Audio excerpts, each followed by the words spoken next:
Hello everyone, welcome to my channel current news updated के YouTube channel पर आपका स्वागत है। फ्रेंड्स, आज है 23 जून 2025। आज के डेली करंट अफेयर्स की श्रृंखला में आज का जो क्लास है उसमें देखते हैं 23 जून से बनने वाला मोस्ट इम्पोर्टेंट करंट अफेयर। चलिए आज के क्लास स्टार्ट करते हैं। आज का पहला क्वेश्चन है,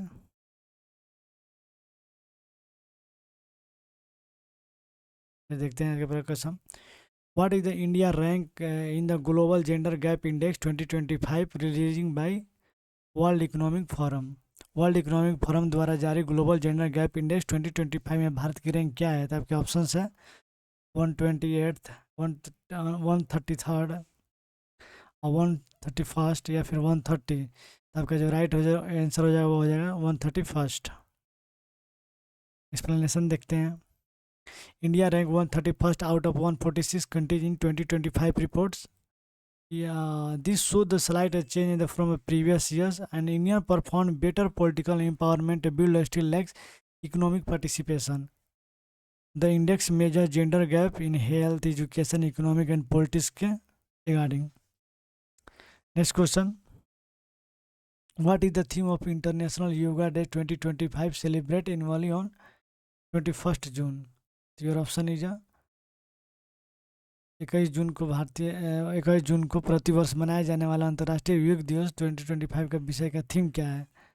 आपके ऑप्शन है yoga for globe peace, yoga for one earth one health, या फिर yoga for mental clarity, yoga for sustainable living. तो आपका राइट आंसर हो जाएगा yoga for one health on one earth and one health.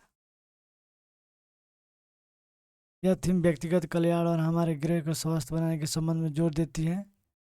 यह भारत के G20 vision एक पृथ्वी एक परिवार के भविष्य के अनुरूप ही इसका जो इस बार का जो थीम है वो सिलेक्ट किया गया है। योग के दैनिक अभ्यास के रूप में बढ़ावा दिया जाता है जो व्यक्तिगत स्वतंत्रता और पर्यावरणीय स्थिरता दोनों के लिए लाभकारी है। यह थीम योग के माध्यम से वैश्विक एकता प्रोत्साहित करती है जो मनुष्य और प्रकृति के बीच सामंजस्य बनाते हैं। नेक्स्ट क्वेश्चन देखते हैं। Which Indian state chief minister recently inaugurated the A2MW canal bank solar project built a zero cost to the state as a part of the Jal Jeevan Hariyali अभियान? हाल ही में किस भारतीय राज्य ने के मुख्यमंत्री जल जीवन हरियाली अभियान के तहत राज्य को शून्य लागत के निर्मित 2 मेगावाट नहर बैंक सौर परियोजना का उद्घाटन किया है? ये आपके ऑप्शंस हैं उत्तर प्रदेश, राजस्थान, बिहार या फिर गुजरात। जो आपका राइट आंसर हो जाएगा वो हो जाएगा बिहार। देख सकते हैं बिहार के chief minister Nitish Kumar inaugurated the 2 megawatt canal bank solar project. Bihar के मुख्यमंत्री नीतीश कुमार ने 2 मेगावाट की नहर बैंक सौर परियोजना का उद्घाटन किया। यह परियोजना पटना जिले की विक्रम लोक नहर के किनारे स्थित है और इस संयंत्र को राज्य सरकार की शून्य लागत पर विकसित किया गया है। It is a part of Bihar Jal Jeevan Hariyali Abhiyan aim at promoting sustainability. Next question देखते हैं। What is the target year set by the Indian railway by for achieving net zero carbon emission? भारतीय रेलवे द्वारा शुद्ध शून्य कार्बन उत्सर्जन प्राप्त करने के लिए निर्धारित वर्ष लक्ष्य क्या है? तो आपके ऑप्शन है 2027, 2030 या फिर 2035 या 2040। आपका जो राइट आंसर हो जाएगा वो हो जाएगा 2030। 2030 तक ये भारतीय रेलवे द्वारा शून्य कार्बन उत्सर्जन का निर्धारित लक्ष्य किया गया है। The global to achieve the net zero carbon emission the target year for the achievement and 2030 this aim to India the border a commitment in combating climate change and promoting green initiative. Who recently became the first Indian woman to win a gold medal in the World Boxing Championship 2025? Bharat की पहली महिला boxer जिसने 2025 से विश्व मुक्केबाजी championship में स्वर्ण पदक जीता वो कौन है? आपके ऑप्शन है निखत जरीन, मैरी कॉम, लोवलीना बोर्गेन या फिर सिमरनजीत कौर। तो आपका राइट आंसर हो जाएगा वो हो जाएगा निखत जरीन। ये जो आपका राइट आंसर हो जाएगा। देख सकते हैं कि Nikhat Zareen has made a history for India. This is a far first gold medal at the world championship. It will encourage women's boxing in India. This achievement will set a new standard of India in sports. Next question is, which country recently launched the world first fully reusable space rocket? हाल ही में दुनिया की पहली पूरी तरह से पुनः उपयोग होने वाले अंतरिक्ष रॉकेट किस देश ने लॉन्च किया है? तो आपके ऑप्शन है यूएसए, रसिया, चाइना या फिर इंडिया. इसका आप आंसर जो है कमेंट सेक्शन में दीजिएगा. तो इसका आंसर देखते हैं. इसका राइट आंसर हो जाएगा वो चाइना हो जाएगा. चीन ने पहली बार पुनः उपयोगी अंतरिक्ष रॉकेट लॉन्च किया. China launch the first fully reusable space rockets. It will reduce the cost of space travel. This will accelerate space exploration. The technology is key to future and space missions. Next question देखते हैं. What is the name of new digital currency pilot launched by RBI in 2025? 2025 में RBI द्वारा launch किए गए नए digital मुद्रा pilot का नाम क्या है? तो आपके ऑप्शन है EINR, DG रूपी, भारत क्वाइन या रुपे डिजिटल. आपका जो राइट आंसर हो जाएगा DG रूपी. ये जो है आपका राइट आंसर होगा. चलिए एक्सप्लेनेशन देखते हैं. DG रूपी या RBI new digital currency pilot project. It goes to promote a cashless transaction. It offers to secure and faster payments. It is a step toward the strengthening and a digital economy. Next question is,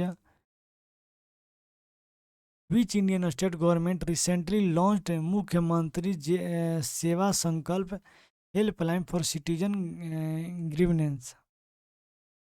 हाल ही में किस भारतीय राज्य सरकार ने नागरिक शिकायतों के लिए मुख्यमंत्री सेवा संकल्प हेल्पलाइन लॉन्च किया है? आपके ऑप्शन है महाराष्ट्र, उत्तर प्रदेश, राजस्थान या गुजरात. इसका जो राइट आंसर हो जाएगा उत्तर प्रदेश. यूपी सरकार ने जनता की शिकायतें सुनने के लिए हेल्पलाइन शुरू की है.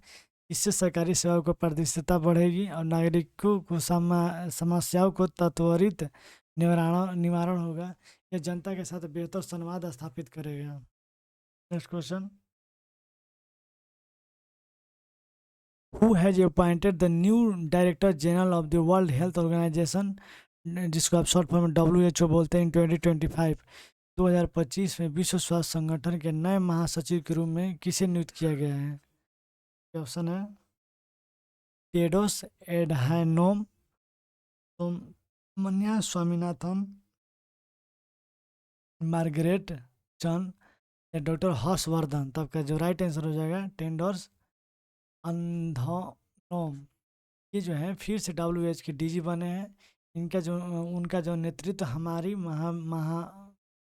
प्रबंध में महत्वपूर्ण रहा है. इन्होंने वैश्विक स्वास्थ्य नीतियों को मजबूत किया है. उनके कार्यकाल में स्वास्थ्य सुधार के लिए कई कदम हुए हैं. नेक्स्ट क्वेश्चन देखते हैं. We recently signed a historic free trade agreement with which country in 2025? Bharat ने 2025 के किस देश के साथ ऐतिहासिक मुक्त व्यापार समझौता किया है? ताकि ऑप्शन है ऑस्ट्रेलिया, UK, UAE या कनाडा. तो आपका जो राइट आंसर हो जाएगा वो हो जाएगा UAE, यूनाइटेड स्टेट ऑफ अमीरात. भारत और UAE के बीच मुक्त व्यापार समझौता हुआ है. इससे दोनों देशों के व्यापार और निवेश में बढ़ावा मिलेगा. यह भारत के निर्यात में मददगार साबित होगा. आर्थिक सहयोग मजबूत करने का संकेत है. India sign an FTA with UAE. Next question. Which technology company launch the AI powered language translator apps Bhasha Setu in India? कौन सी तकनीक कंपनी ने भारत में AI आधारित भाषा अनुवाद ऐप भाषा सेतु, ये जो भाषा सेतु है, लॉन्च किया है? आपके ऑप्शन है इन्फोसिस, TCS, विप्रो या रिलायंस जियो. इसका आंसर हो जाएगा रिलायंस जियो. रिलायंस जियो ने इस ऐप को लॉन्च किया है. ऐप में कई भारतीय भाषाओं का अनुवाद होता है. इससे भाषा बाधा कम होगी. डिजिटल इंडिया को मजबूत करने में मददगार है. नेक्स्ट क्वेश्चन देखते हैं. What international day observe on 20th June every years? 20 जून को हर साल कौन सा अंतर्राष्ट्रीय दिवस मनाया जाता है? तो आपके ऑप्शन है world refugee day, world environment days, या फिर इंटरनेशनल योगा डेज, या फिर वर्ल्ड ओशियन डेज। जो आपका राइट आंसर हो जाएगा वर्ल्ड रिफ्यूज डेज। ये जो है आपका राइट आंसर हो जाएगा। World refugee days of the honour refugee honour around the world, पूरे देश पूरे विश्व भर में मनाया जाता है। विश्व शरणार्थी दिवस के शरणार्थियों को सम्मानित करने के लिए मनाया जाता है। यह शरणार्थियों के समस्याओं के प्रति जागरूकता बढ़ाता है। यह विस्थापित लोगों के लिए समर्थन और प्रोत्साहित करता है। इसे संयुक्त राष्ट्र ने 2001 में स्थापित किया था। Next question is who recently became the president of India ADC इन 2025। 2025 में किसे भारत के राष्ट्रपति का ADC नियुक्त किया गया है। ADC को आप जिसको ADD कैंप बोलते हैं, जिसको आपके ऑप्शन है किसको नियुक्ति हुई है। आपके ऑप्शन यशस्वी सोलोकी, राजेश सिंह, या फिर अमित शर्मा, या राहुल वर्मा। आपका राइट आंसर हो जाएगा यशस्वी सोलोकी। एक्सप्लेनेशन देखते हैं। यशस्वी सालोखे जो है वो 2025 में भारत के राष्ट्रपति ADC के रूप में नियुक्त किया गया है। यह पद सेना के लिए सम्मानित जिम्मेवारी है।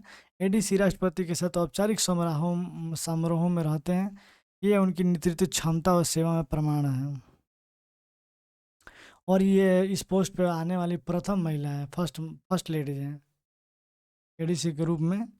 ये क्वेश्चन और भी इम्पोर्टेंट हो जाता है आपके आगामी एग्जाम्स के लिए। तो फ्रेंड्स, ये वीडियो अगर वीडियो अच्छी लगे तो वीडियो को सब्सक्राइब लाइक कीजिएगा। और अगर मेरे चैनल पे यूट्यूब पे इस चैनल पर पहली बार आए हैं तो ये सब्सक्राइब करके बेल आइकन दबा दीजिएगा, ताकि सबसे पहले नोटिफिकेशन आपको मिल सके। तो देखते हैं next question. Which branch of the Indian armed force does Yashasvi Solanki belong. भारतीय सशस्त्र बलों की कौन सी शाखा यशस्वी सोलोकी से संबंधित है। आपके ऑप्शन है Indian army, Indian navy, Indian air force, या फिर कोस्ट गार्ड। तो आपका इसका राइट हो जाएगा इंडियन आर्मी, सॉरी। यशस्वी सोलोकी भारतीय सेना से हैं। सेना के अधिकारी आमतौर पर राष्ट्रपति के ADC होते हैं। सेना में उनकी भूमिका प्रमुख होती है। यह नियुक्ति सेना की प्रतिष्ठा को भी बढ़ाती हैं। नेक्स्ट क्वेश्चन देखते हैं। हु ऑन द हिंदी बाल साहित्य पुरस्कार चिल्ड्रन लिटरेचर अवार्ड्स 2025। 2025 में हिंदी बाल साहित्य पुरस्कार किसे मिला है। आपके ऑप्शन है पार्वती तिर्की, या फिर अनामिका मिश्रा, रमेश कुमार, या फिर सुनीता वर्मा। क्वेश्चन का आपका राइट आंसर जो हो जाएगा वो हो जाएगा पार्वती तिर्की। ये किस उपन्यास के लिए मिला है। इनके उपन्यास जो है ये है फिर उगना उपन्यास के लिए है। ये जो बाल साहित्य पुरस्कार 2025 का दिया गया है हिंदी भाषा के लिए। पार्वती तिर्की अवार्ड द बाल साहित्य पुरस्कार इन 2025। यह पुरस्कार बाल साहित्य उनकी कृति के लिए दिया गया है। इसे हिंदी बाल साहित्य का नया आयाम है। इनके कार्य ने कई युवा पाठकों और लेखकों को प्रेरित किया है। नेक्स्ट क्वेश्चन देखते हैं। विच ऑर्गेनाइजेशन अवार्ड्स द हिंदी बाल साहित्य पुरस्कार। हिंदी बाल साहित्य पुरस्कार में किस संगठन द्वारा दिया जाता है। क्वेश्चन जो ये है, ये तो वो पिछला क्वेश्चन जो था कि बाल साहित्य किसे मिला, तो आपका पार्वती तिर्की। यहाँ पे ये क्वेश्चन पूछा जा रहा है कि हिंदी बाल साहित्य पर किस संगठन द्वारा दिया जाता है। आपके ऑप्शन है Sahitya Akademi, ministry of education, book trust, या फिर Indian council for cultural relation. जिसका राइट आंसर हो जाएगा वो हो जाएगा साहित्य अकादमी। साहित्य अकादमी के द्वारा ये पुरस्कार दिया जाता है। साहित्य अकादमी awarded the Hindu Bal Sahitya Puraskar annually. Its honour the author for their literacy excellence. The awards promote children's literature in India. यह पुरस्कार भारत में बाल साहित्य को प्रोत्साहित करता है। फ्रेंड्स, ये वीडियो जो है आज की इस 23 जून से बनने वाले जो भी मोस्ट इम्पोर्टेंट करेंट अफेयर है उसको यहाँ पर डिस्कस किया गया है। प्लीज़ शुरू से लेकर अंत तक इस वीडियो को देखिएगा, ताकि आपके 23 जून से बनने वाले सारे क्वेश्चन जो हैं वो कंप्लीट हो जाए। और वीडियो अच्छी लगे तो उसे लाइक कीजिएगा, और चैनल पर पहली बार आए हैं तो उसे सब्सक्राइब करके बेल आइकन दबा दीजिएगा, ताकि सबसे पहले नोटिफिकेशन आपको मिले। और वीडियो को अपने दोस्तों तक शेयर कीजिएगा, ताकि इसी तरह का और भी इन्फॉर्मेटिव वीडियो आपको इसी तरह से मिलता रहे। तब तक के लिए मिलते हैं नेक्स्ट क्लास में। तब तक के लिए धन्यवाद।